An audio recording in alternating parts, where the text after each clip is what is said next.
அனைத்து சகோதர சகோதரிகளுக்கும் உங்கள் எல்லாருக்கும் வணக்கம் சொல்லணும். நிறைய பேர் சொல்லிட்டேன், அதனால் நான் என்ன பேசணுங்கிறதே எனக்கு கொஞ்சம் பேலன்ஸ் இழந்துருச்சு. அதனால் நம்ம பேச்சுக்கு வந்துடுவோம். அருமைக்குரிய அண்ணன் செல்வ பெருந்தகை அண்ணன் அவர் 141 வருஷ கட்சியுடைய 141 ஆண்டுகள் நம்ம கட்சியோட வரலாறு. 1885ஆம் ஆண்டு பம்பாயில் ஒரு 20 பேரை வச்சு ஆரம்பித்த ஒரு கட்சி 141 வருஷத்தில் பல வகையில் மாற்றங்கள் பெற்றிருக்கு. அதனுடைய தலைவர் பொறுப்பை சிறப்பாக செயலாற்றி அருமைக்குரிய அண்ணன் செல்வ பெருந்தகை அவர்கள் தன்னுடைய பொறுப்பிலிருந்து என்னை விடுவிச்சிருங்க அப்படின்னு சொல்லி அதனால் சடனாக இந்த மாற்றம் நடைபெற்றிருக்கிறது. என்னை பொறுத்த மட்டும் அகில இந்திய காங்கிரஸ் கமிட்டியுடைய தலைவர் திரு மல்லிகார்ஜுன் கார்கே அவர்களுடைய முடிவு, அவர் அருமைக்குரிய சகோதரர் செல்வ பெருந்தகை அவர்கள் சொன்னது மாதிரி அவர் கடந்த 2 வருடங்களிலே தெளிவாக நம்மளுக்கு அண்ணனுடைய செயலாற்றுதல் நம்மளுக்கு தெரிஞ்சிச்சு. காமராஜர் சம்பாதித்து வைத்த, அவருக்கு வீட்டுக்கு சம்பாதிச்சுக்கல, தமிழ்நாடு காங்கிரஸ் கமிட்டிக்காக சேர்த்து வச்ச சொத்துக்களை மீட்டெடுத்த பெருமை என்பது அருமைக்குரிய சகோதரர் செல்வ பெருந்தகை அவர்களை சாரும். சகோதரர் அவர்களை பொறுத்த மட்டும் இந்த காங்கிரஸ் கட்சியினுடைய வரலாற்றில் அந்த மீட்டெடுத்த பெருமை அவரை சாரும். அதற்கு அவருக்கு நான் நன்றியை தெரிவித்துக் கொள்கிறேன். என்றுமே இந்த வரலாற்றில் அவர் விட்டிருப்பார். அதே போல கிராம காங்கிரஸ் கமிட்டியுடைய ஃபார்மேஷனுக்காக அருமைக்குரிய அண்ணன் பீட்டர் அல்போன்ஸ் அவர்களும் அருமைக்குரிய மற்ற தோழர்களும் அவர்களோடு சேர்ந்து ஒரு மிகப்பெரிய முயற்சியை எடுத்து கிராமத்தில் இருக்கின்ற காங்கிரஸ் கமிட்டியினுடைய சகோதரர்களுக்கு ஒரு டிஜிட்டல் ஃபார்மேட்டில் எல்லாத்தையும் கொண்டு வருவதற்கான முயற்சியை எடுத்து அதற்கான ஐடி கார்டையும் எல்லா இடத்துலையும் கொடுத்து பலருக்கும் அந்த ஐடி கார்டு வந்துருச்சு. அந்த முயற்சியும் நான் பாராட்டேன். இது ரெண்டும் என்னை பொறுத்த மட்டும் அவருடைய காலகட்டங்களில் 2 ஆண்டுகளிலே வரலாற்றிலே தமிழ்நாடு காங்கிரஸ் கமிட்டியுடைய வரலாற்றிலே மறக்க முடியாத மிக முக்கியமான மாற்றங்களாக நான் பார்க்கிறேன். என்னை பொறுத்த மட்டும் இது அடுத்து நம்ம இன்னும் 2 வருஷம் கழித்து நான் விட்டுட்டு போகும்போது காங்கிரஸ் கட்சியினுடைய வரலாற்று திரும்பி பார்க்கும்போது நீ என்னடா பண்ண அப்படின்னு கேட்குறாப்புல இருக்கும்போது இதை நம்ம மிஞ்சி பண்ண முடியுமா அப்படிங்கிறத நம்முடைய ஒரு டார்கெட்டாக இருக்கணும். ஏனென்றால் இங்கே பெரும் தலைவர்கள்லாம் இருக்கா. அருமைக்குரிய ஐயா கிருஷ்ணசாமி அவர்கள் இருக்கார். அவர் இருக்கும்போது நம்ம மத்தியில் ஆட்சியில் இருந்தோம். மத்தியில் ஐயா அவர்கள் தலைவராக இருக்கும்போது மத்தியில் ஆட்சியில் இருந்தோம். இங்கே ஒரு கூட்டணி ஆட்சிக்கு நம்ம சப்போர்ட் பண்ணிக்கிட்டு இருந்தோம். நம்மளால் ஒரு கூட்டணி ஆட்சி நடந்துக்கிட்டு இருந்துச்சு 2006 2000 அப்படிப்பட்ட மிகப்பெரிய தலைவர்கள். அவர்களை பொறுத்த மட்டும் அவர்களுடைய சேவை அந்த நேரத்தில் காங்கிரஸ் கட்சியை காப்பதற்காகவும் காங்கிரஸ் கட்சியினுடைய தொண்டர்களை உத்வேகப்படுத்துகிற 20 வருஷத்துக்கு முன்னாடி நடந்த விஷயத்தை சொல்லிக்கிட்டு இருக்கேன். அதனால் அது பல பேருக்கு வரலாறு தெரியாமல் இருக்கும். அதனால் நான் அப்போ இளைஞர் காங்கிரஸில் இருந்தேன். அதனால் அந்த மாற்றங்கள் ஐயா கிருஷ்ணசாமி அவர்களுக்கு பின்னால் அருமைக்குரிய அண்ணன் திருநாவுக்கரசர் அண்ணன் அவர்கள் தலைவராக போதும் சரி, அதுக்கு நடுவில் பெரியவர் கேவிடி ஆனாங்க. அவர் இன்றைக்கி வரல, அதனால் அவரோட வரலாறை விட்டுருவோம். இன்றைக்கி இவரும் அண்ணன் திருநாவுக்கரசர் அண்ணனுடைய வரலாறு, அவருடைய சேவை என்பது ரொம்ப முக்கியமான காலகட்டத்தில் காங்கிரஸ் கட்சி ஒரு தேர்தலில் தோல்வி விட்டதுக்கு அப்புறம் 2016 நம்ம தோத்ததுக்கு அப்புறம் அன்புக்குரிய தலைவர் ராகுல் காந்தி அவர்களுடைய பேரன்பை பெற்ற அருமைக்குரிய அண்ணன் திருநாவுக்கரசர் அண்ணன் அவர்களிடம் அந்த பொறுப்பு வழங்கப்பட்டது. அந்த பொறுப்பு வழங்கின உடனே காங்கிரஸ் கட்சியை பொறுத்த மட்டும் நாம் வெறும் 8 சட்டமன்ற உறுப்பினர்கள் தான் அப்போ ஜெயிச்சிருந்தோம். நாடாளுமன்றத்தில் யாருமே கிடையாது. அப்படிப்பட்ட நிலையிலே காங்கிரஸ் கட்சி அப்பொழுது ஒரு ஸ்பிளிட்டை ஃபேஸ் பண்ணிருந்துச்சு. நம்மை பொறுத்த மட்டும் திரு வாசன் அவர்கள் கட்சியை விட்டு போயிருந்ததுக்கு அப்புறம் காங்கிரஸ் கட்சி மிக முக்கியமான காலகட்டத்தில் அவர் காங்கிரஸ் கட்சியை எனர்ஜைஸ் பண்ணி காங்கிரஸ் கட்சியை மீண்டும் பாராளுமன்ற தேர்தலுக்குள்ளாக மிக வேகமாக காங்கிரஸ் கட்சியை ஒரு பலமான அமைப்பாக உருவாக்க முயற்சி செய்தார். அப்பொழுது அருமைக்குரிய தலைவர் ராகுல் காந்தி அவர்கள் பல முறை தமிழ்நாட்டுக்கு வந்தார். அண்ணனுடைய அழைப்பை ஏற்று அண்ணன் திருநாவுக்கரசர் அவர்களுடைய காலகட்டம் என்பது மிக மிக கடினமான காலமாக இருந்துச்சு.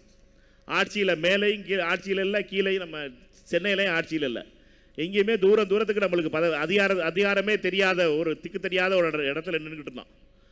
அந்த காலத்திலையும் சரி, அவருடைய நாடாளுமன்ற தேர்தலுக்கு முன்னால் அருமைக்குரிய அண்ணன் KS அழகிரி அவர்களுக்கு அந்த பொறுப்பு வழங்கப்பட்டது. அப்பொழுது அண்ணன் கேஎஸ் அழகிரிண்ணன் இந்த பதவியெல்லாம் கேட்டெல்லாம் போகலை டெல்லிக்கெல்லாம். அவர் எனக்கு நல்லா ஞாபகம் இருக்குது. அவருடைய அறிவிப்பு வரும்போது அவர் சிதம்பரத்தில் இருந்தார் அண்ணன். அவரை பொறுத்த மட்டும் அந்த பதவி அவரை தேடி வந்தது. அந்த பொறுப்பில் இருந்த அவர் நாடாளுமன்ற தேர்தலில் என்ன அண்ணன் திருநாவுக்கரசர் அவர்கள் செய்து வச்சிருந்தார்களோ அதை அடுத்த கட்டத்திற்கு எடுத்து சென்றார். அதனுடைய விளைவாக காங்கிரஸ் கட்சி 9 இடங்கள் பெற்று 8 இடங்களில் வெற்றி பெற்றோம். நாடாளுமன்றத்தில் 2019 தேர்தல் என்பது மிக மிக முக்கியமான தேர்தல் நம்முடைய வரலாற்றிலே. நாம் 8 இடங்களை வெற்றி பெற்றோம். அதற்கு பின்னால் நம்மளுக்கு வெறும் ஏறுமுகம் தான் இருந்துச்சு. நம்மளை பொறுத்த மட்டும் 2021 தேர்தலையும் சரி 8 சட்டமன்ற உறுப்பினர்கள் இருந்து காங்கிரஸ் 18 சட்டமன்ற உறுப்பினர்களாக நாம் வெற்றி பெற்று சட்டமன்ற உறுப்பினர்களாக சட்டமன்றத்திற்கு சென்றார்கள். அதற்கு இந்த காலகட்டம் என்பது பல வகையில் உள்ளாட்சி தேர்தலில் 2021 உள்ளாட்சி தேர்தலாக இருக்கட்டும், 19 உள்ளாட்சி தேர்தலாக இருந்துக்கட்டும், இதெல்லாம் நம்மளுக்கு பல பாடங்களையும் தந்துச்சு. நம்ம எப்படி காங்கிரஸ் கட்சியை பொறுத்த மட்டும் நம்ம கூட்டணி கட்சியாக இருக்கும்போது நம்ம உள்ளாட்சி அமைப்புகளில் எப்படி நம்ம கடைசியாக நம்மளை எப்படி கடைசி நிமிஷத்தில் நம்மளை வண்டியிலேருந்து இறக்கி விட்டுடலாம் அப்படிங்கிறதுக்காக முயற்சி மேற்கொள்ளப்படுங்கிறத நம்மளால் பார்க்க முடிஞ்சிச்சு. அதனால் அந்த பாடங்களை நம்ம கற்றுக்கிட்டு இனி வரும் காலங்களில் அடுத்து வர்ற உள்ளாட்சி தேர்தலில் நம்முடைய சரியான அளவான நியாயமான வேட்பாளர்களுக்கு நம்ம இடம் வாங்கி கொடுக்க வேண்டிய பாடம் நம்மளுக்கு அந்த 19-21 வந்துச்சு. அதனால் நான் யாரையும் குறையெல்லாம் சொல்லலை. மற்ற கட்சியெல்லாம் நீங்களாம் எழுதிக்கிறாது இப்போ பத்திரிகைக்காரெல்லாம். நான் யாரையும் குறையெல்லாம் சொல்லலை, அது எங்களோட தப்புன்னு சொல்கிறேன். அதனால் காங்கிரஸ் கட்சியை பொறுத்த மட்டும் அண்ணன் அழகிரி அண்ணன் அவர்களுடைய காலத்தில் காங்கிரஸ் கட்சி அந்த தேர்தல் ப்ரிப்பரேஷன் பண்ணும்போது அருமைக்குரிய சகோதரர் பிரவீன் சக்கரவர்த்தி அவருடைய பங்கு அப்பொழுது மிக முக்கியமானதாக இருந்துச்சு. சசிகாந்த் செந்தில் அவர்களுடைய பங்கு மிக முக்கியமானதாக இருந்துச்சு. ஒரு கை பாப்பம்னு சொல்லி ராகுல் காந்தி அவர்கள் மதுரையில் அவனியாபுரத்தில் ஜல்லிக்கட்டு நிகழ்ச்சிக்கு வந்தார். ராகுல் காந்தி அவர்கள் 2021 ஜல்லிக்கட்டில் பார்ட்டிசிபேட் பண்ணும்போது காங்கிரஸ் கட்சியினுடைய மிக முக்கியமான ஒரு நிலையில் நம்மை பொறுத்த மட்டும் ஜல்லிக்கட்டு என்பது மிகவும் ஒரு சென்சிட்டிவான விஷயமாக தமிழ்நாட்டில் உருவெடுத்ததுக்கு பின்னால் அதில் நம்முடைய அருமை தலைவர் எதிர்க்கட்சி தலைவராக இப்பொழுது இருக்கின்ற ராகுல் காந்தி அவர்கள் பங்கெடுத்தது என்பது வரலாற்றில் மிக முக்கியமானது. அதற்கு அடுத்த தேர்தலில் நம்ம மிகப்பெரிய கூட்டணி வெற்றி பெற்றது. அதில் காங்கிரஸ் 18 இடங்களையும் வெற்றி பெற்றது. நம்மை பொறுத்த மட்டும் அருமைக்குரிய அண்ணன் அழகிரி அண்ணன் அவர்கள் அந்த இடத்துலேருந்து காங்கிரஸ் அடுத்த இடத்துக்கு கூட்டு போனாங்க. அதற்கு அடுத்து கடந்த நாடாளுமன்ற தேர்தலுக்கு முன்னாலே 5 வருடங்கள் அண்ணன் டேர்ம் முடிஞ்சதுனால சகோதரர் செல்வப்பிரந்தை அவர்கள் தலைவரானார். அவருடைய காலத்தில் என்ன செஞ்சாருங்கிறத நான் முதல்ல சொல்லிட்டேன். அதனால் இது ஒரு தொடர் ஓட்டப்பந்தயம். இது காங்கிரஸ் தலைவர் பொறுப்பு என்பது ஒரு தொடர் ஓட்டப்பந்தயம். முதல்ல ஐயா கிருஷ்ணசாமியை எப்படி அண்ணன் கேவி தங்கபால் அவர்களிடம் கொடுத்தாரோ அந்த ஓட்டப்பந்தயத்தில், அவர் அதை எடுத்து ஞானதேசியன் அண்ணன்ட்ட எப்படி கொடுத்தாரோ, அதிலிருந்து ஞானதேசியன் அண்ணன்ட்ட எந்த நிலைமையில் அண்ணன் EVKS வாங்கினாரோ, அதிலிருந்து EVKS அண்ணன் எந்த நிலையிலிருந்து அண்ணன் திருநாவுக்கரசர் அவர்களோட கொடுத்தார்களோ, திருநாவுக்கரசர் அண்ணன் அவர்கள் அண்ணன் அழகிரி அவர்களிடம் எந்த நிலையில் கொடுத்தார்களோ, அண்ணன் அழகிரி அண்ணன் அவர்கள் எந்த நிலையிலிருந்து காங்கிரஸ் கட்சியை அண்ணன் செல்வப்பிரந்தை அவருடைய கொடுத்தார்களோ, ஒவ்வொரு காலகட்டத்திலும் ஒவ்வொரு தலைவருடைய பங்கையும் நாம் குறைத்து மதிப்பிட முடியாது. எல்லாரும் அவர்களால் முடிந்த அளவு இந்த கட்சியை காப்பதற்காகவும் கடினமான காலங்களிலே, அதாவது டெல்லியிலையும் சரி சென்னையிலே தமிழ்நாட்டிலையும் சரி ஆட்சியில் இல்லாத போது காலத்தில் இருந்து கூட ஆட்சியில் இருந்து இல்லாமல் போய் திருப்பி ஆட்சியில் இப்போ ஆட்சியில் பங்குக்கு வரைக்கும் வந்திருக்கணும். ஆட்சியில் பங்கு பெற்றிருக்கோம். நம்ம 2026 போது காங்கிரஸ் கட்சி மீண்டும் எழுந்து வருகிறது என்பதை மட்டும் நான் மறந்துடக்கூடாது. நம்மை பொறுத்த மட்டும் வரலாறு சொல்லும் போது இதைத்தான் சொல்ல போகுது. வரலாறு இதுக்கு நடுவில் நடந்ததெல்லாம் மறந்துடும். உங்கள் எல்லாருக்கும் நான் இப்போ சொல்லிக்கிட்டு இருந்த மாதிரி இதுக்கு நடுவில் என்ன நடந்துச்சுங்கிறதெல்லாம் மறந்துடும். இது வரலாறு சொல்ல வேண்டியது சொல்ல போகிறது என்னென்னு அப்படின்னா, அந்த செல்வப்பிரந்தை ஒரு காலகட்டத்தில் அவர் இந்த காங்கிரஸினுடைய சொத்துக்களை மீட்டு கொடுத்தார். உள்ளாட்சி கிராம காங்கிரஸ் கமிட்டிகளை உருவாக்குவதற்காக அரும்பாடுபட்டார் என்பதை வரலாறு சொல்லும். நம்மை பொறுத்த மட்டும் அமைப்பு ரீதியாக அடுத்த நிலைக்கு வரணும். உள்ளாட்சி தேர்தல் அடுத்து உள்ளாட்சி தேர்தல் வரப்போகுது. அதற்கு அடுத்து நாடாளுமன்ற தேர்தல் 2029 வருது. என்னையை பொறுத்த வரைக்கும் அனைத்து தோழர்களும் எனக்கு தமிழ்நாடு காங்கிரஸ் கமிட்டி எனக்கு புதுசு. நான் வாழ்க்கையில் சிவகங்கையில் நகர மாணவர் காங்கிரஸில் தலைவராக இருந்தேன், செயலாளராக இருந்தேன். எனக்கு அதுக்கு முதல் அப்பாயின்மெண்ட் கொடுத்தது மறைந்த அருமைக்குரிய அபிமன்யு அண்ணன் அவர்கள். அதற்கு அடுத்து என்னைய மாநிலத்தில் கொண்டு வந்த பெருமைங்கிறது எங்கள் அண்ணன் டாக்டருக்கு தான் சாரும். டாக்டர் தான் என்னை வந்து மாநிலத்தினுடைய செயற்குழு மாணவர் காங்கிரஸினுடைய மாநில செயற்குழு உறுப்பினராக ஸ்டேட் எக்ஸிக்யூட்டிவ் மெம்பராக 95ல் போட்டார். அண்ணனுக்கு ஞாபகம் இருக்கான்னு தெரியல. விடியல் சேகர் எங்களுடைய மாநில தலைவர் அண்ணன். அதனால் டாக்டர் அண்ணனுடைய கண்டெடுப்பில் வந்து மாநிலத்துக்கு அதற்கு அடுத்து ஒரு வருஷத்தில் கட்சி உடஞ்சிச்சு, தமாக உருவானது. தமாக உருவாகும் போது எல்லோரும் தமாகாவுக்கு போயிட்டாங்க. நாங்கள் கொஞ்சம் பேர் தான் காங்கிரஸில் இருந்தோம். அந்த காங்கிரஸில் இருந்ததுனால நான் வந்து பொதுச் செயலாளராக அருமைக்குரிய அண்ணன் சிரஞ்சீவி அவர்களால் நியமிக்கப்பட்டேன், மாநில பொதுச் செயலாளராக. அதனால் அதுக்கப்புறம் 2097 அகில இந்திய மாணவர் காங்கிரஸுக்கு போயிட்டேன்னு வச்சுக்கோங்க. ஆனால் 97 இருந்து ஆரம்பித்து 2006 வரைக்கும் இவ்வளவு நாளாக நான் வந்து தமிழ்நாடு காங்கிரஸ் கமிட்டியில் எந்த பொறுப்பில் இருந்ததில்லை. அதனால் என்னையை பொறுத்த வரைக்கும் நான் தமிழ்நாடு காங்கிரஸ் கமிட்டியினுடைய இப்பொழுது இந்த பொறுப்பில் ஏற்றிருப்பது என்பது எனக்கு மிக முக்கியமான காலகட்டமாக பார்க்குறேன். ஆனால் இதில் பல குறைபாடுகள் இருக்கலாம். என்கிட்ட என்னுடைய அப்ரோச்சில் தப்பாக இருக்கலாம், என்னுடைய எல்லாம் சரியாக இருக்கும்லாம் நான் நினைக்கல. எல்லா மனிதர்களுக்கும் உள்ள பிரச்சனைகள் எல்லாம் எனக்கும் இருக்கும். என்னை பொறுத்த வரைக்கும் நான் பார்க்குற பார்வை வேறையாக இருக்கலாம். ஆனால் என்னை பொறுத்த வரைக்கும் நம்ம எல்லோரும் கலந்து பேசி இந்த அடுத்த இடத்துக்கு கொண்டு போக வேண்டிய காலகட்டத்தில் இருக்கோம். காங்கிரஸ் கட்சியே அடுத்த இடத்துக்கு நம்மளோட ஈகோவை விட்டுட்டு நம்ம எல்லாரும் சேர்ந்து பார்க்க வேண்டியதாக இருக்குது. காங்கிரஸ் கட்சி மட்டும்தான் நம்மளுக்கு முக்கியங்கிறத யோசிச்சுக்கிறணும். என்னை பொறுத்த வரைக்கும் எனக்கு என்ன வாக்கியா சண்டையா இல்லை அது வரப்பு சண்டையா, நம்ம திமுக மாவட்ட செயலாளர் தளபதிகிட்ட அல்லது அனிதா ராதாகிருஷ்ணன்ட்ட அல்லது RS பாரதிகிட்ட அல்லது இளங்கோவன்ட்ட, அவங்க எப்போ காங்கிரஸ் அடித்தாங்களோ திருப்பி அடிப்பேன். யார் அடித்தாலும் சரி, அது காங்கிரஸ் அடிச்சு நான் வேற யார் பேரை எதுவுமே சொல்ல மாட்டேன். நான் வேற யாரையும் எதுவுமே சொல்ல மாட்டேன். காங்கிரஸ் கட்சியை அடிச்சின்னா பேசாமல் விட்டீங்கன்னா நான் பாட்டுக்கு எங்காட்டு வேலையை பார்த்து நாங்கள் பாட்டு கிராம கமிட்டி வேலையை பார்த்துக்கிட்டு இருப்போம். கிராம கமிட்டி வேலை வாய்க்கிறது, வந்தே மாதரம் ஜெயிந்துன்னு கோஷம் போடுறது, சேவதாலி சலிட்டு வாங்குறது, இதிலே நாங்கள் பாட்டுக்கு இருப்போம். நாங்கள் பாட்டுக்கு அமைதியான ஆளுங்க, யார் குடும்பத்தையும் கிடைக்க விரும்பாதவங்க. நாங்கள் பாட்டுக்கு அமைதியாக வீட்டில் கிடைக்கிற சாப்பாடை வச்சுட்டு இருக்கவங்க நாங்கள். ஆனால் எங்களை நக்கல் பண்ணுறது, காங்கிரஸ் கட்சியை துரோகின்னு சொல்கிறது. நான் எப்போ வந்து இன்றைய எதிர்க்கட்சி தலைவரை சொன்னேன், எப்போ அவர் இளைஞர் காங்கிரஸினுடைய கூட்டத்தில் இளைஞரணியுடைய கூட்டத்தில் ராகுல் காந்தி ஒளிகன் கோஷம் போட வச்சாரோ, எப்போ காங்கிரஸ் கட்சி துரோகின்னு சொன்னாரோ அப்போ தான் இன்றைய எதிர்க்கட்சி தலைவரை பற்றி பேசணும். அது வரைக்கும் நான் பேசவே இல்லையே. அருமைக்குரிய திமுகவுடைய தலைவர் அண்ணன் முன்னாள் முதலமைச்சர் அண்ணனை பற்றி நான் ஒரு வார்த்தை பேசுனது கிடையாது. மற்ற எல்லா தலைவர்களையும் பாருங்கள், எங்கள் மாவட்டத்தில் திமுகவுடைய மாவட்ட செயலாளர் இருக்காங்க, அமைச்சர்களாக இருந்திருக்காங்க, அவங்கள பற்றி நான் ஒரு வார்த்தை பேசவே மாட்டேன். ஏன்னா அவங்க எல்லாம் காங்கிரஸை பற்றி ஒரு வார்த்தை சொன்னதில்லை.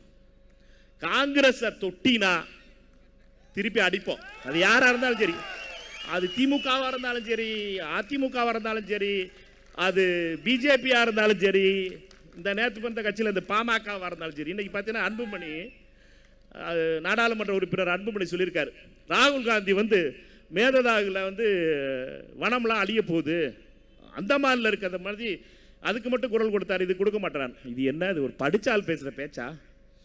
டாக்டர் அவர்களே, அன்புமணி அவர்களே, ராகுல் காந்தி அவர்கள் எதை சொல்லிக்கிட்டு இருக்காரு? நீங்கள் எதை பற்றி பேசிக்கிட்டு இருக்கீங்க? நீங்கள் அந்தமானில் நடக்கிறது ரைட்டுன்னு சொல்கிறீங்க, ரைட்டா? ரைட்டுன்னு தானே சொல்கிறீங்க. நீங்கள் அந்தமானில் வந்து மிகப்பெரிய துறைமுகம் வரப்போகுது, அந்த இயற்கை வளங்கள்லாம் அழிக்கப்பட்டாலும் பரவாயில்ல, பெரிய இது துறைமுகம் வரப்போகுது அப்படிங்கிறிய, ரைட்டு. ஏன் மோதி பண்ணுறதுனால அது சரியாக இருக்குங்கிறிய?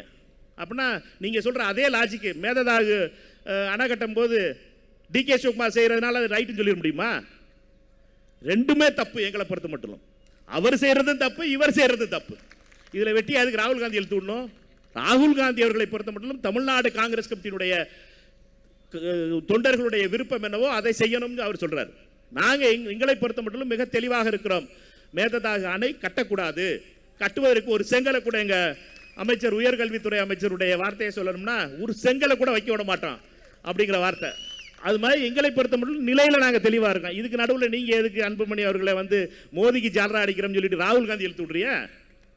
அதனால் யாராக இருந்தாலும் சரி, அது அன்புமணியாக இருந்தாலும் சரி, அதுக்குள்ளே நம்ம சீமானாக இருந்தாலும் சரி, யாராக இருந்தாலும் சரி, காங்கிரஸை தொட்ட விட மாட்டோம். மரியாதை நாங்கள் வாட்டுக்கு போயிட்டு இருப்போம். ஆனால் காங்கிரஸை மட்டும் எதுவும் பேசக்கூடாது. காங்கிரஸே என் தலைவர் ராகுல் காந்தி எதுவும் சொல்லக்கூடாது. ராகுல் காந்தி தான் எங்களுடைய முகம். இங்க எல்லா படங்களும் பாருங்க, எல்லாமே ராகுல் காந்தி தான். ராகுல் காந்தி தான் நம்முடைய எதிர்காலம். ராகுல் காந்தியால மட்டும்தான் காங்கிரஸ் கட்சி தமிழ்நாட்டில் மீண்டும் எழுச்சி ஊறும். இதுல எந்த ஒரு சந்தேகம் கிடையாது. நான் ஒரு கருவி, அண்ணன் செல்வப்பிரத அண்ணன் ஒரு கருவி, அண்ணன் திருநாவுக்கரசர் அண்ணன் அவர்கள் ஒரு கருவி, அண்ணன் அழகிரி அண்ணன் ஒரு கருவி, ராஜேஷ்குமார் அவர்கள் ஒரு கருவி, விஸ்வநாதன் ஒரு கருவி, பிரவீன் அவர்கள் ஒரு கருவி. நாங்களாம் ஒரு கருவி தான். ஆனால் நம்முடைய முகம் என்பது ராகுல் காந்தி. மக்கள் மேல் இருக்க நம்பிக்கை என்பது ராகுல் காந்தி. ராகுல் காந்தி அவர்கள் பிரதமராக வேண்டும் என்பதுதான் நம்மளுடைய லட்சியமாக இருக்கணுமே ஒழிய மற்ற எதுவுமே நம்மளுக்கு தேவையில்லை. அதை யாராவது தொட்டாங்கன்னா, அதை யாராவது பேசினாங்கன்னா அவங்கள விடக்கூடாது. சரியா? இதில் எல்லாரும் ஒத்துக்கிறீங்களா இல்லையா? ரைட். இதில் ஒன்று தெளிவாக இருப்போம் நம்ம. ரெண்டாவது ஒன்று என்னன்னு கேட்டீங்கன்னா, தாவேகாவுடைய கூட்டணி மந்திரி சபையில் நம்ம இருக்கோம். தமிழக முதலமைச்சர் சகோதரர் விஜய் அவர்களுடைய தலைமையில் ஒரு நல்லாட்சி நடந்துக்கிட்டு இருக்கு. அந்த நல்லாட்சியில் நம்முடைய அமைச்சர்களுடைய பங்கு இருக்குது. நம்ம அமைச்சர்கள் 2 பேரும் அதுவும் கடுமையாக உழைத்து மேலே வந்திருக்க 2 அமைச்சர்கள், அதாவது ராஜேஷ்குமார் அவர்கள் சுற்றுலாத்துறை அமைச்சர்களாக இருந்தாலும் சரி, அருமைக்குரிய அண்ணன் விஸ்வநாதன் அவர்கள் உயர்கல்வித்துறையுடைய அமைச்சராக இருந்தாலும் சரி, 2 பேருமே உழைப்பால் வந்தவர்கள். அவர்கள் எதுவும் ரிசர்வேஷன் கேட்டகரியிலாம் வரல, மறந்துடாதீங்க. அவங்க வந்திருக்கிறது அவர்களுடைய உழைப்பால் வந்திருக்கார்கள். அதாவது அவங்க பெரிய அப்பாக்கெல்லாம் ஒரு பெரிய இவங்கெல்லாம் கிடையாது. அவங்களோட ரெக்கமெண்டேஷன்லாம் பதவியில் வரலவங்க. அவங்க வந்தது அவர்களுடைய உழைப்பால் மேலே வந்திருக்காங்க. இந்த உழைப்பால் வந்தவர்களை வச்சு நம்ம காங்கிரஸ் கட்சி இப்போ மேலே அடுத்த இடத்துக்கு போகிறோம். நம்மை பொறுத்த மட்டும் இந்த காங்கிரஸ் கட்சி அடுத்த இடத்துக்கு கொண்டு வரணும்னா நாம் இந்த கூட்டணி ஆட்சியில் இருக்கும்போதே காங்கிரஸ் கட்சியினுடைய பலத்தை கூட்டணும். எப்படி கூட்ட முடியும் அப்படின்னா, அவங்க பண்ணுற தப்பெல்லாம் நம்ம மேலே வருமே, அவங்க செய்கிறதெல்லாம் நம்ம மேலே வருமே, இந்த கதையெல்லாம் நம்மால் சொல்லிக்கிட்டு இருப்பாங்க. தயவு செய்து ஒன்றை மட்டும் மறந்துருங்க. ராகுல் காந்தி அவர்களுக்கு எந்த ஒரு சர்வே எடுத்தாலும் சரி, தமிழ்நாட்டில் பிரதமராக யார் வரணும்னு கேட்டீங்கன்னா, ராகுல் காந்தி அவர்களுக்கு 60% 65% பேர் ராகுல் காந்தி அவர்கள் பிரதமராக வரணும்னு சொல்கிறான். எதிர்த்தாப்புல பிரதமராக இருக்கிறது மோடி. அதனால் அது ஃபெயில் மார்க் தான் வாங்கும் பார்ட்டி. அதனால் பார்த்தீங்கன்னா 30% 32 மார்க், 35 தட்டாதது. அதனால் 30% 35% தான் மோடி அவர்களுக்கு பிரதமராக வரணும்னு சொல்லுவாங்க. இப்போ நம்மளுக்கு 60% 65% ஆதரவு கொடுக்குற ராகுல் காந்திக்கு ஆதரவு கொடுக்குறவங்க ஏன் காங்கிரஸ் ஓட்டு போட மாட்டாங்க? கேள்வி அதுதான். நம்முடைய தேடல் என்பது திரு விஜய் அவர்களுக்கு 32% 35% வாக்குகள் இருக்கு, ராகுல் காந்தி அவர்களுக்கு 65% ஆதரவு இருக்கு. ராகுல் காந்தி அவர்களுக்கு இந்த ஆதரவை நாம் கொண்டு வர வேண்டியது, கட்சிக்குள்ள கொண்டு வர வேண்டியது தான் நம்முடைய லட்சியமா இருக்கணும். தயவு செய்து சகோதரர்களை நம்ம ஒன்று மட்டும் புரிஞ்சுக்கிறோங்க. ராகுல் காந்தி அவர்கள் எப்படி திரு விஜய் அவர்களை நம்பி அந்த கட்சி தமிழக வெற்றி கழகம் மிகப்பெரிய வெற்றியை பெற்றுச்சோ, அதே மாதிரி நாம் ராகுல் காந்தி அவர்களை நம்பித்தான் காங்கிரஸ் கட்சி வெற்றி பெற முடியும். நம்ம ராகுல் காந்தியை விட்டுட்டு மாணிக்கத்தாகூர் ஒரு ஆள் பெரிய ஆளாக்கம், விஸ்வநாதன் அண்ணன் பெரிய ஆளாக்கம், அவர் பேர் என்ன, எங்கள் ராஜேஷ்குமார் வந்து அவர் மந்திரி ஆகிட்டார் பெரிய ஆளாக்கம், அதெல்லாம் கதையெல்லாம் கிடையாது. எல்லாரும் ராகுல் காந்தியை தான் முன்னிறுத்தணும். தலைவர் ராகுல் காந்தி அவர்களை முன்னிறுத்தினால்தான் காங்கிரஸ் கட்சி 35% ஆதரவோடு நம்ம 65% ஆதரவையும் கொண்டு வரக்கூடிய பலம் நம்மகிட்ட இருக்கு, கீழே மக்கள்கிட்ட இருக்கு. இந்த தேர்தலில் எது நடந்துச்சோ ஒன்று நடக்கலையோ ஒன்று மட்டும் நல்லா தெரிஞ்சு போச்சு. நீமே தமிழ்நாட்டில் பணம் கொடுத்து எலெக்ஷன் ஜெயிக்க முடியாது, பணத்துக்கு வேலை இல்லை. எல்லா கவுன்சிலர் ஆகணும்னா 10 லட்ச ரூபா கொண்டு வா, ஒன்றிய கவுன்சிலர் ஆகணும்னா 5 லட்ச ரூபா கொண்டு வா, மாவட்ட கவுன்சிலர் ஆகணும்னா 25 லட்ச ரூபா கொண்டு வா, சேர்மன் ஆகணும்னா 1 கோடி ரூபா கொடு, எம்எல்ஏ ஆகணும்னா 10 கோடி ரூபா கொண்டு வா, எம்பி ஆகணும்னா 25 கோடி ரூபா செலவு. இந்த ரேட் டேகே இல்லாமல் போயிடுச்சு. அதனால அரசியல் மாறிடுச்சு. சாமானிய காங்கிரஸ்காரர்களுக்கு, உழைக்கக்கூடிய காங்கிரஸ்காரர்களுக்கு வாய்ப்பு கொடுக்கக்கூடிய ஒரு அரசியலை மாற்றிருக்கு. இதை நம்ம மறந்துடக்கூடாது. இது வருமா வராதானே நான் நினைச்சாம இருந்தேன். இதெல்லாம் ஒரு காலத்தில் வருமா அப்படிங்கிறது தெரியாமல் இருந்துச்சு. ஆனால் மாறிடுச்சு. 20 வருட அரசியலில் பெரிய மாற்றம் இந்த தேர்தலில் வந்ததுங்கிறது. ஓட்டை வாங்கிட்டு வேற கட்சிக்கு ஓட்டு போட்டான். 1000 ரூபா ஓட்டு வாங்கினானா வேற கட்சிக்கு ஓட்டு போட்டிருக்கேன், சிசில் ஓட்டு போட்டான். அதனால ஓட்டை இப்போ வந்து என்னட்டா அந்த கட்சியெல்லாம் யோசிக்குது, 2 பேரும் கொடுத்த பார்ட்டி 2 யோசிக்குது, டே திருப்பி 1000 ரூபா கொடுத்தோம்னா அந்த இடைத்தேர்தல் 6 பேர் இடைத்தேர்தல் வரப்போது 1000 ரூபா கொடுக்கலாமே, பட்டியல் அடைச்சு போடலாமே, எல்லாம் பிளான் பண்ணாலும் ஓட்டு வேற யாருக்கு போட்டுருவாங்களே. இது விளைவு என்னட்டா அரசியல் மாறிடுச்சு. இந்த அரசியல் மாற்றத்தை நாம் புரிந்து கொள்ள வேண்டியது நம்முடைய கடமையாக இருக்குது. காங்கிரஸ் கட்சியை பொறுத்த மட்டும் ராகுல் காந்தி அவர்கள் பிரதமராக வேண்டும் 2029. இப்போ வந்து நம்ம வந்து கூட்டணி ஆட்சி 2026 வரணும்னு நினைச்சோம். ஆட்சியில் பங்கு வேணும்னு நினைச்சோம், நடந்துருச்சு. ஆட்சியில் பங்கு பெற்று 2 அமைச்சர்கள் வந்திருக்காங்க. அடுத்த இலக்கு இந்த டார்கெட் அச்சீவ் பண்ணிட்டோம். இந்த மிஷன் அக்கம்ப்ளிஷ்ட். அடுத்த மிஷன் நம்மளுக்கு ராகுல் காந்தி 2029 பிரைம் மினிஸ்டர் ஆகணும். PM ராகுல் காந்தி தான் அப்படிங்கிறத நம்மளுடைய குரலாக இருக்கணும். ஏன் ராகுல் காந்தி ஆகணும்? அடுத்த கேள்விக்கு வருவோம். ஏன் திரு விஜய் அவர்கள் முதலமைச்சர் ஆயிட்டாரு, நீங்கள் காங்கிரஸ்காரங்க திருப்பி வந்துட்டு நீங்கள் இந்த வேலையெல்லாம் கட்டாதீடா, நீங்கள் உங்களுக்கு இது பண்ணணும், நாங்கள் உங்களை தூக்கி பிடிச்சோம்டா நம்மால் இன்னொரு ஆள் சொல்லுவான். ரைட்டா? அந்த கதையெல்லாம் கிடையாது. ராகுல் காந்தி பிரதமரானா தமிழ்நாட்டினுடைய 5 முக்கியமான பிரச்சனைகள் என்னென்ன? நீட் இருக்கக்கூடாது. ரைட்டா? நீட்டுக்கு நம்ம எதிர்த்து சொல்கிறோம். இது மோடி நீட் இருக்கணுங்கிறார். காவிரியில் நியாயமான நம்முடைய நீருக்கான நியாயமான உரிமை நமக்கு கிடைக்கணுங்கிறோம். மேதாதாக அமைக்கக்கூடாதுன்னு சொல்கிறோம். மோடி நாளைக்கு கூட அமைச்சு அலோவ் பண்ணாருன்னா கட்ட ஆரம்பிச்சிருவாங்க. அதனால் அதை மோடி என்றால் கர்நாடக அரசியல் அவருக்கு ரொம்ப முக்கியம் நினைக்கிறாரு. அதே மாதிரி மீனவர்களுடைய பாதுகாப்பு இது ரொம்ப முக்கியமானது. அதே மாதிரி தமிழ்நாட்டுக்கு வர வேண்டிய நிதிகள், கல்வித்துறையில் இருக்கட்டும், நிதியெல்லாம் வர மாட்டேங்குது, நம்மளுக்கு டெவல்யூஷன். அதே மாதிரி நம்ம சகோதரர் பிரவீன் அவர்கள் சொல்கிற மாதிரி கடன் சுமையில் இருக்கிறதுனால நம்முடைய இந்த லீக்கேஜஸ்லாம் இது பண்ணி மத்திய அரசுடைய சப்போர்ட்டு நம்மளுக்கு ஃபைனான்ஷியல் சப்போர்ட்டுங்கிற ரொம்ப முக்கியமாக இருக்குது. இந்த 5 விஷயங்கள் யார்? மோடி தான் தரமாட்டுறாரு.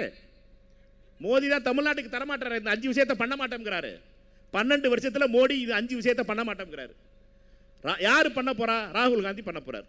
அப்படின்னா என்னட்டா, திரு விஜய் அவர்களுடைய அரசு எதெல்லாம் செய்யணும்னு நினைக்குதோ, இதுக்கெல்லாம் கட்டையை போடணும்னு நினைக்கிறாங்களோ, நம்ம உயர்கல்வித்துறையில் கவர்னருடைய நியமனம் வந்து வைஸ் சான்சலர் அப்பாயின்ட் பண்ணுறதுக்கு அவர் பவர் எடுத்துட்டாங்க. இதை மாற்றணும்னா யார் மாற்ற முடியும்?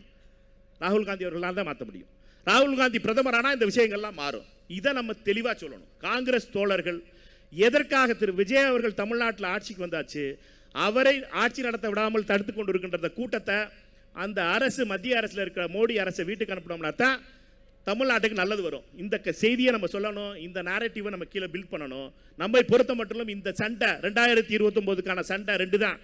ஒரு பக்கம் மோடி, ஒரு பக்கம் ராகுல் காந்தி. எந்த பக்கத்தில் இருக்க? அதுதான் கேள்வி. எங்களோட இருக்கியா இல்லையாங்கிறதெல்லாம் வேற காரணம் தான்.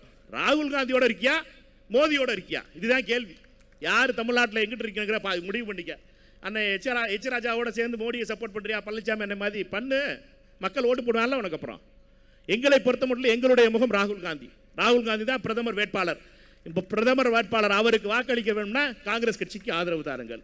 காங்கிரஸ் கட்சியினுடைய தொண்டர்கள் இதை திருப்பி சொல்லணும். இதை மையமாக வச்சு தான் 2029 தான் நம்ம டார்கெட்.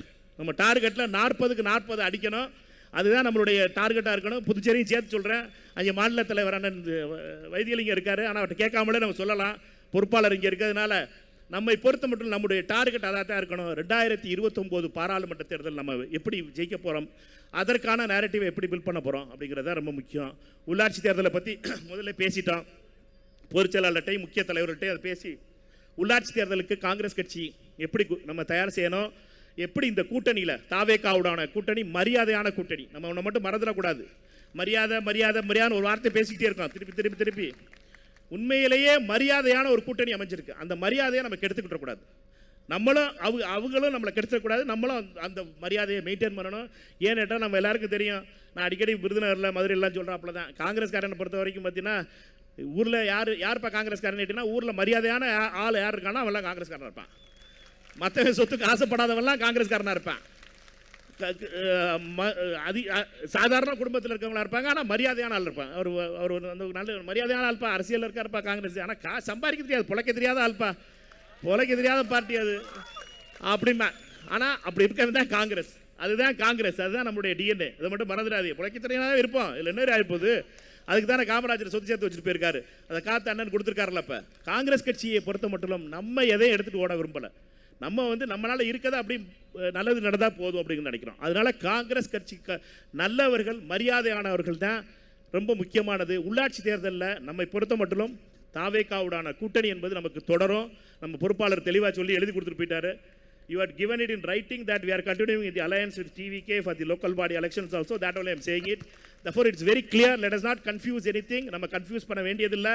நம்முடைய கூட்டணி பலமாக இருக்குது. அதை பொறுத்த மட்டும் நம்ம அமைச்சர் 2 பேருடைய பொறுப்பு. 2 அமைச்சர்களுக்கு கை கூப்பி அவர் 2 பேர்ட்டு நம்ம கேட்டுக்கிறது இல்லைன்றனா, கட்சிக்காரர்கள் காங்கிரஸ் கட்சிக்காரர்களை பார்க்குறதுக்கு நீங்கள் 2 பேரும்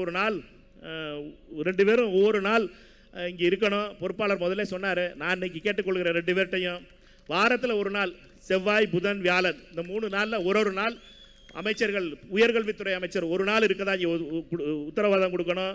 எங்கள் சுற்றுலாத்துறை அமைச்சர் ஒரு நாள் இங்கே வந்து இருக்கிறதா டிஎன்சிசி ஆஃபீஸில் 5 மணிக்கு மேலே, சாயந்தரம் 5 மணிக்கு மேலே உங்கள் மந்திரி வேலையெல்லாம் முடிச்சுடுங்க. முடிச்சுட்டு 5 மணிலேருந்து 10 மணி வரைக்கும் காங்கிரஸ்காரன் யார் வந்து பார்க்குறதுக்காகவும் நீங்கள் இருக்க வேண்டும் என்பதை மட்டும் தெரிவித்துக் கொள்கிறேன். ஏன்னாட்டா உங்கள் ரெண்டு பேரையும் மலை மாதிரி நம்பியிருக்கோம். உங்கள் ரெண்டு பேரையும் மலை மாதிரி நம்பியிருக்கோம் நாங்கள். நீங்கள் 2 பேரும் எது வண்டினாலும் சரி எங்களை போட்டு காய்ச்சுறாங்க. அதனால் தயவுசெய்து நீங்கள் ரொம்ப பொறுப்பான ஆளுங்க, ரொம்ப அதாவது கண்ணு கருத்துமாக தேடாத மணியாக வந்து கிடச்சிருக்கீங்க. அதனால் உங்கள் ரெண்டு பேருடைய செயல்பாடுகளும் நீங்கள் சட்டமன்றத்தில் பேசுகிற போதும் நீங்கள் வெளியில் பேசும்போதும் இந்த பெரிய கட்டடத்தோட ஓனர் நீங்கள் தாங்கிறத மறந்துடாதீங்க. இந்த காங்கிரஸ் கட்சியினுடைய இவ்வளவு பெரிய பாரம்பரியத்தினுடைய ஓனர் நீங்கள், அதனுடைய முகமாக நீங்கள் பேசுகிறீங்க. நீங்கள் வந்து நம்மளை பொறுத்த மட்டும் நம்ம கூட்டணியில் நம்ம கட்சியில் எந்த கட்சியோட கூட்டணி இருக்கோங்கிறது நம்ம ஒரு விஷயம் இருந்தாலும் நம்ம 141 வருஷ பாரம்பரிய கட்சி, அதை மட்டும் நம்ம மறந்துட வேணாம். நம்மளுக்குன்னு ஒரு ஸ்டைல் இருக்குது, நம்மளுக்குன்னு ஒரு ஒரு ஒரு மிடுக்கு இருக்குது. எங்கள் அண்ணன் விஸ்வநாதன் அண்ணன் வந்து அந்த அவர் சட்டையும் வேஷ்டியும் கட்டியிருக்க ஸ்டைலை பார்த்தாவே நம்மளுக்கு புறாமல் வந்துடும். அதனால் என்னன்னா அப்படிப்பட்ட மிடுக்கோடு இருப்பவர்கள் நம்ம அந்த காங்கிரஸ் கட்சி கதர் சட்டையும் கதர் வேட்டியும் கட்டி நடந்து போகிறது அவ்வளவு தெளிவாக நடந்து போகிற பழக்கம் உள்ளது. என்னட்டனா அப்படிப்பட்ட வரலாறு நம்முடைய வரலாறு. நம்மை பொறுத்த மட்டும் நம்முடைய வரலாற்றில் மிக முக்கியமான தருணம் நம்முடைய இந்த 2 அமைச்சர்களும். இது அடுத்த தடவை நம்ம கூடும்போது நம்ம கூடணும்னு நினச்சி வேலை பார்ப்போம். அடுத்து நிறையா பேர் அமைச்சர்கள் ஆகணும், நிறையா பேர் நம்முடைய காங்கிரஸ் கட்சியில் அமைச்சர்கள் கூட வரணும், இளைஞர்களை அமைச்சர்களாக ஆக்கணும், செயல்பாட்டு உள்ளவர்களை அமைச்சராகணும். அப்படிங்கிற லட்சியத்தோடு நம்ம வேலை பார்ப்போம். அதற்காக முதல் படிக்கட்டை எடுத்து வச்சது அருமைக்குரிய சகோதரர் கிரீஷ் சோடங்கர் அவர்கள். அவரை பொறுத்த மட்டும் எனக்கெல்லாம் உண்மையிலே வந்து என்னன்னா இவ்வளவு ஒரு ஒரு ஒரு கம்போஸ்டாக ஒரு இன்சார்ஜ் வந்து இருந்துட முடியுமான்னு எனக்கு தெரியல. நான்லாம் கோவப்பட்டுருவேன். தெலுங்கானா இல்லைன்னா நான்லாம் அடையங்க பக்கம் எல்லாரும் திட்டி விட்டுருவேன். தெலுங்கானா ஆந்திராலாம் வந்துருக்கு, நம்ம பாட்டி ஆந்திராக்காரெல்லாம் கேட்டீங்கன்னா தெரியும், நாளைக்கெல்லாம் கோவம் தரும். ஆனால் திரு கிரீஷ் சோடங்கர் அவர்களை பொறுத்த மட்டும் ரொம்ப தெளிவாக காங்கிரஸ் கட்சியினுடைய எதிர்காலத்தை மட்டுமே மையமாக கொண்டு, தமிழ்நாடு காங்கிரஸ் கட்சி தொண்டர்களுடைய எதிர்காலத்தை மட்டும் மையமாக கொண்டு அவர் தன்னுடைய ஒவ்வொரு நகர்வையும் செய்தார் என்பதை நாம் மறந்துவிடக்கூடாது. திரு கிரீஷ் சோடங்கர் அவர்கள் வந்து எப்படி அண்ணன் செல்வப்பிரந்தை அவர்களை வரலாறு இதெல்லாம் ஞாபகம் வச்சிருக்குன்னு சொன்னோம், அதே மாதிரி திரு கிரீஷ் சோடங்கர் அவர்களையும் தமிழ்நாடு கட்சியினுடைய வரலாறு என்னைக்கும் பாராட்டும். ஏன்னா 59 வருஷத்துக்கு அப்புறம் 2 மந்திரிகள் வர்றதுக்கு அதற்கான எல்லா நடவடிக்கையும் எடுத்தவர் அவருங்கிறத மட்டும் நம்ம மறந்துட முடியாது. அருமைக்குரிய சகோதரர் பிரவீன் அவர்களுக்கும் இதில் மிகப்பெரிய பங்கு இருக்குது. அவருடைய பங்குல நம்ம சொல்லிடவே முடியாது. ஏன்னா அவரை பொறுத்த மட்டும் பல சோதனைகளை சந்தித்தார், பல அவமானங்களை சந்தித்தார். அது எல்லாத்தையும் மீறி காங்கிரஸ் கட்சிக்காக மற்றவர்கள் அமைச்சராக வேணும். 2 பேரும் அண்ணன் விஸ்வநாதன் அண்ணனும் ராஜேஷ் அண்ணனும் மந்திரி ஆகிறதுக்கு இவங்கெல்லாம் கஷ்டப்பட்டாங்கிற கதையாக இருக்குது பார்த்தீங்களா, அது மாதிரி ஆயிடுச்சு. என்னன்னா மற்றவர்களெல்லாம் கஷ்டப்பட்டு அவர்களை அமைச்சராக்கினது என்பது இதுதான் காங்கிரஸ்காரனுடைய டிஎன்ஏங்கிறத நம்ம மறந்துடக்கூடாது. மற்றவர்களை பதவியில் உட்கார வச்சு நான் ஒன்றும் ஆட்சியில் பங்குனா நான் ஒன்றும் மந்திரியாக போகிறதில்ல. அப்போ என்னட்டா ஆட்சியில் பங்கு அப்போ கேட்கும்போது நான் ஒன்றும் எம்பியாக இருந்தேன், நான் எப்படி மந்திரியாக போகிறேன்? அதனால் நம்ம கேட்டதுங்கிறது ஆட்சியில் பங்குங்கிறது என்னட்டா நம்மளுடைய மரியாதை. நமக்கு தேவை மரியாதை, வேறு ஒன்றும் தேவையில்லை. நம்ம என்ன கேட்ட போகிறோம்? வாங்கினே நல்லா இருக்கலானே உட்காருங்கண்ணே, உங்களுக்கு உள்ள மரியாதை உட்கார வச்சு பேசிட்டா போதும் நம்ம காங்கிரஸ் கட்சியில். இதுதான் நம்மளுக்கு. அதுக்கு நடுவில் பார்த்தீங்கன்னா இப்போ திருப்பி பார்த்தீங்கன்னா எல்லாரும் சொல்லிட்டு இருக்காங்க இந்த தேர்தல் 3 மாதத்தில் தேர்தல் வந்துடும், 6 மாதத்தில் தேர்தல் வந்துடும், 3 வருஷத்தில் தேர்தல். ஆமாம் வரும், தேர்தல் வரும் கண்ணு, தேர்தல் வரும். 3 மாதத்தில் தேர்தல், உள்ளாட்சி தேர்தல் வருங்க, சட்டமன்ற தேர்தல் வரும், இது இடைத்தேர்தல் வரும், 6 மாதம் கழிச்சு உள்ளாட்சி தேர்தல் வரும். ஆனால் ஜெயிக்கிறது யாரு கண்ணு? கேள்வி அதுதானே. தேர்தல் வரும், ஜெயிக்கிறது யாரு? ஏன்னா 1000 ரூபா 2000 ரூபாய்க்கு தான் ஓட்டு போட மாட்டாங்களே. இப்போ மக்கள் காசை வாங்கிட்டு ஓட்டு போட மாட்டாங்க. இப்போ எங்கிட்ட ஓட்ட என்ன இருக்கு புதுசாக சொல்றதுக்கு? திராவிட கட்சிகள்கிட்ட என்ன புதுசாக இருக்கு? ஒன்றுமே இல்லை. அண்ணன் பழனிசாமி அவர்களை பொறுத்த மட்டும் ஓட்டுக்கு இவ்வளவு கொடுக்கலாம் அப்படின்னு கணக்கு தான் போட தெரியுமே ஒழிய, அவரை பொறுத்த மட்டும் இவ்வளவு இந்த வேட்பாளர் இவ்வளவு கொடுப்பாரு, நான் ஒரு 500 ரூபா போட்டு கொடுக்குறேன், இந்த கணக்கு தான் தெரியுமே ஒழிய மக்கள்கிட்ட போய் புதிய திட்டத்தை சொல்ல முடியும், உங்களுக்காக போராடுவோம், உங்களுக்காக தீர்த்து வைப்போம், அந்த குணம்லாம் இல்லை அவர்கள். வெறும் ஒரு டிரான்சாக்ஷனல் அரசியல் ஆக்கின இந்த கட்சிகளுக்கு முடிவு வந்துருச்சு. அரசியல் மாறுது. நம்மை பொறுத்த மட்டும் இதில் காங்கிரஸ் கட்சி மிகப்பெரிய அளவில் ஒற்றுமையோடு செல்ல வேண்டிய காலம். அதனால் எல்லா தலைவர்களுடைய, நான் சொன்ன எல்லா தலைவர்களுடைய ஆதரவு தேவை. நம்ம எல்லாரும் உட்கார்ந்து பேசி முடிவு பண்ணணும். தயவு செய்து என்னுடைய வேண்டுகோள் என்பது, நம்மை பொறுத்த மட்டும் நம்ம தொடர்ந்து நம்ம உரையாடுவது ரொம்ப முக்கியமாக இருக்குது. நம்மளோடு ஆன இந்த உரையாடல் கம்மியாக இருக்கிறதுனால தான் நம்ம வந்து தனித்தனி லைனை எடுத்துடுறோம், கட்சியோட லைனை எடுத்துடுறோம்.